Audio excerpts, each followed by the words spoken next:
Las corrientes telúricas, un fenómeno fascinante que surge bajo la superficie de la Tierra, se refieren a las corrientes eléctricas que se desplazan a través de nuestro planeta, ya sea por debajo del suelo o incluso bajo el mar.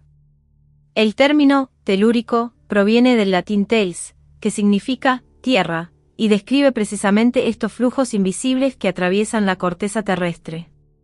Aunque a menudo invisibles para el ojo humano, las corrientes telúricas están presentes en la Tierra debido a una combinación de factores naturales y, en ocasiones, por influencias de actividades humanas. Estas corrientes viajan a frecuencias extremadamente bajas, moviéndose por grandes áreas a lo largo de la superficie terrestre o en las capas más cercanas a ella. Un aspecto interesante es que interactúan de manera compleja, generando patrones y movimientos que no siempre son fáciles de entender. A pesar de su carácter sigiloso, las corrientes telúricas pueden ser medidas con precisión a través de diversos instrumentos, permitiendo que los científicos las analicen para entender mejor los procesos subterráneos que suceden bajo nuestros pies. Uno de los eventos históricos clave que permitió adentrarse en el estudio de estas corrientes tuvo lugar en 1862, cuando se realizó un experimento en los Alpes de Múnich para investigar específicamente las corrientes terrestres. Se han identificado más de 30 mecanismos distintos que pueden originar estas corrientes, siendo las más poderosas las inducidas por el campo geomagnético de la Tierra. Este fenómeno ocurre debido a interacciones entre el viento solar y la magnetosfera, o por los efectos de la radiación solar sobre la ionosfera, que pueden alterar el flujo magnético que rodea al planeta. Una característica sorprendente de las corrientes telúricas es su comportamiento cíclico, que sigue patrones según la posición del Sol. Durante el día, las corrientes tienden a moverse hacia el ecuador del lado iluminado de la Tierra, mientras que en la noche su dirección cambia, fluyendo hacia los polos del hemisferio que está en sombras. Este movimiento continuo se debe a la variación de las temperaturas y la radiación solar, creando un ciclo diario de flujo eléctrico que sigue el ritmo de la luz solar.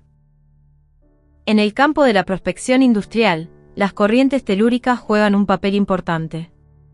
Los científicos y los ingenieros las utilizan como una herramienta para explorar lo que yace bajo la superficie de la Tierra. Por ejemplo, en la minería y la exploración de recursos naturales como el petróleo o el gas, los estudios telúricos permiten identificar zonas subterráneas con características de resistencia diferentes a su entorno. A través de técnicas como el método telúrico y el magnetotelúrico, se pueden detectar estas resistencias para mapear fallas geológicas, investigar cámaras de magma, e incluso estudiar las fronteras de las placas tectónicas. Desde la década de 1840, las corrientes telúricas también se han aprovechado de una forma muy práctica, en la creación de baterías de tierra.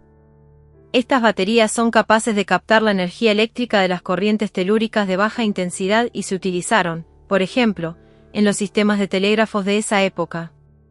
Así, aunque las corrientes telúricas son fenómenos naturales poco visibles, han sido fundamentales para diversas aplicaciones tecnológicas y científicas, demostrando una vez más la profunda conexión entre la naturaleza y el progreso humano. Además, en la prospección moderna, se utilizan electrodos especialmente ubicados en el suelo para medir las diferencias de voltaje generadas por las corrientes telúricas oscilantes. Esto ayuda a identificar las características del subsuelo y a crear un mapa detallado de las formaciones geológicas. De esta forma, las corrientes telúricas, que al principio podrían parecer solo una curiosidad de la naturaleza, se han convertido en una herramienta esencial en el estudio y la exploración de los misterios bajo la superficie de nuestro planeta. En muchas obras de ficción, las corrientes telúricas han dejado de ser simples fenómenos geofísicos para convertirse en hilos invisibles de energía que conectan mundos, alimentan misterios y desencadenan poderes extraordinarios. Son la chispa que enciende la imaginación de escritores y guionistas, y en sus manos, estas corrientes se transforman en fuerzas mágicas, espirituales o incluso apocalípticas.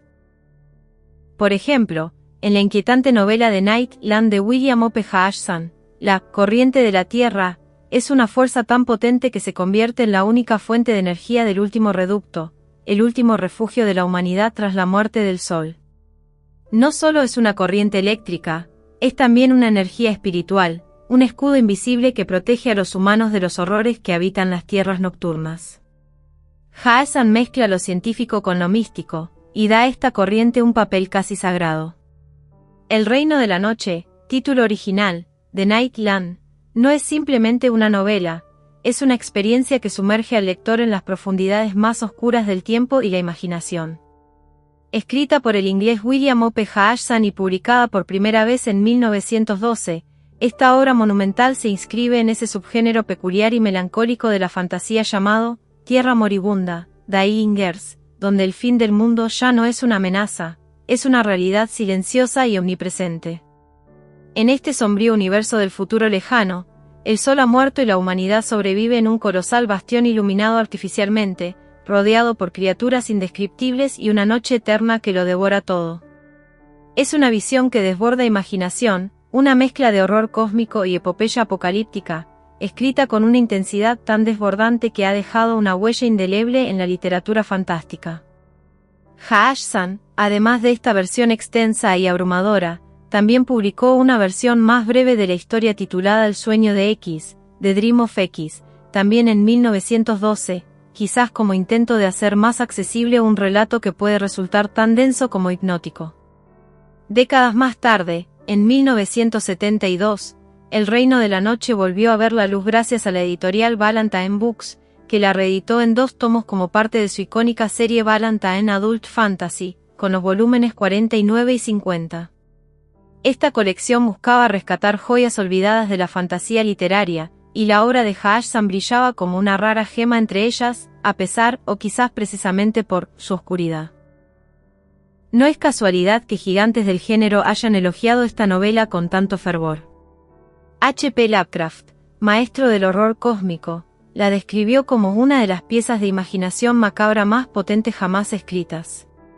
Y Clark Ashton Smith, otro de los grandes visionarios de la fantasía oscura, fue más allá, aseguró que El reino de la noche era una de las obras más absolutamente notables y puramente creativas de toda la literatura. Para él, este libro tenía el aliento de una saga final, la última epopeya de un cosmos que se extingue, una sinfonía desesperada frente a la noche eterna. Y, como sugiere con admiración, quizás solo un verdadero poeta podría haberla concebido. Lo más fascinante es que, cuando Hodgson escribió esta historia, los científicos aún no sabían con certeza de dónde provenía la energía del Sol. La teoría dominante, propuesta por Lord Kelvin, suponía que el Sol se alimentaba del colapso gravitacional de la nube de gas que le dio origen. Pero esa fuente de energía parecía limitada, apenas unos cuantos millones de años. A partir de esa idea, Hodgson construyó su visión estremecedora de un futuro en el que el Sol se ha apagado y la humanidad sobrevive en la sombra de su recuerdo. Algo similar ocurre en El péndulo de Foucault, de Umberto Eco, donde las corrientes telúricas se entrelazan con el misterio, la simbología y la obsesión. La historia gira en torno a la búsqueda del Umbilicus Mundi, el mítico ombligo del mundo, un punto secreto desde donde se cree que se puede manipular la Tierra entera a voluntad. Eco juega con la idea de que ciertos monumentos, como la Torre Eiffel, no son simples estructuras, sino antenas que canalizan estas energías ocultas para propósitos esotéricos. Umberto Eco, fiel a su estilo tan personal como provocador, vuelve a romper con las formas tradicionales de estructurar una novela. En lugar de dividir la historia en partes o capítulos al uso, opta por secciones que llevan nombres cuidadosamente escogidos, conectados de manera íntima con lo que se narra en cada una. Así como en El nombre de la rosa usó los días y las horas litúrgicas para ordenar la historia, en El péndulo de Foucault elige una estructura más mística y cargada de simbolismo. La novela se fragmenta en 120 capítulos, un número que se repite como un eco a lo largo de toda la trama, agrupados en 10 sefirot, los elementos fundamentales del árbol de la vida en la cábala hebrea. Cada capítulo, por si fuera poco, comienza con una cita tomada de libros de ocultismo y nigromancia, como si el lector entrara paso a paso en un laberinto esotérico. La historia está narrada en primera persona por uno de los protagonistas, Casaubon. Lo encontramos al principio en París, dentro del Conservatorio Nacional de Artes y Oficios. Allí, bajo el hipnótico vaivén del famoso péndulo de Foucault, espera que ocurra algo grande, algo definitivo, justo esa noche, durante el solsticio de verano. Mientras espera, decide recordar y relatar todo lo que lo llevó hasta ese instante. Así arranca un viaje al pasado reciente, cargado de memorias, encuentros y obsesiones. Casaubon empieza contando su juventud universitaria en Milán, sus estudios en filología e historia, y su tesis sobre el proceso contra los templarios. Durante esa etapa se muestra escéptico ante las muchas teorías conspirativas que rodean la historia de los caballeros templarios. Su camino cambia cuando conoce a Jacopo Belbo de Otajevi, este último, una figura misteriosa cuyo nombre, curiosamente, nunca es revelado por completo, dos editores de la editorial Garamond, con quienes pronto entabla una estrecha amistad. Un día, lo invitan a una entrevista con un autor bastante peculiar, Ardenti. Este hombre asegura poseer un documento casi ilegible que prueba la existencia de una conspiración templaria secreta, y desea publicarlo. Pero tras ese encuentro, Ardenti desaparece sin dejar rastro, envolviendo todo en una bruma de sospecha y misterio. Casaubon continúa su vida en Brasil, donde vive junto a su novia Amparo. Los ideales que antes lo impulsaban comienzan a desmoronarse en medio de una fuerte confusión ideológica. En ese mismo periodo conoce a Aglie, un personaje enigmático, un anciano sabio que domina a la perfección el lenguaje del esoterismo y el hermetismo. Este encuentro los conduce a descubrir de primera mano los cultos ancestrales y los rituales primitivos del Brasil profundo. Al regresar a Milán, Casaubon empieza a trabajar en Garamond de manera estable. Allí conoce a Lia, con quien formará una familia. Mientras tanto, el mundo editorial vive un auge del ocultismo, y Garamond decide subirse a la ola con un ambicioso proyecto temático. En ese entorno, los tres amigos, Casaubon, Belbo y Otajevi, ya habituados a lidiar con textos extravagantes y teorías extravagantes, deciden crear por diversión una especie de metateoría, una conspiración suprema que unifique todas las demás. Así nace el plan. Lo que comenzó como un juego intelectual, un pasatiempo cargado de ironía y erudición, poco a poco comienza a adquirir una gravedad inquietante. El plan empieza a cobrar vida, como si los personajes que inventaron en sus delirios editoriales empezaran a manifestarse en el mundo real. Los límites entre lo imaginado y lo tangible se desdibujan, y el juego se transforma en una amenaza. El saber oculto que tanto disfrutaban diseccionar desde sus escritorios se convierte en una red que los atrapa. La literatura fantástica también ha explorado estas corrientes como rutas de viaje. En la novela La sombra de Wen Qian, del universo Doctor Who, una mujer llamada Xian Cao y sus secuaces utilizan las corrientes telúricas como una suerte de autopista subterránea para desplazarse, dotando al fenómeno de una utilidad casi mágica. Por su parte, en la saga La gravedad oscura de Matthew J. Kirby, estas corrientes son aprovechadas por concentradores de energía, que las canalizan hacia un planeta malicioso que aleja a la Tierra del Sol, congelándola poco a poco. Aquí, las corrientes telúricas no solo mueven energía, sino que desatan una catástrofe cósmica. El escritor Thomas Pynchon, en su novela Mason y Dixon, las entrelaza con antiguas teorías sobre las líneas ley, esas líneas imaginarias que supuestamente conectan lugares sagrados del mundo, y las presenta como canales de comunicación misteriosa, vinculadas a una subtrama que mezcla intrigas chinas y jesuitas.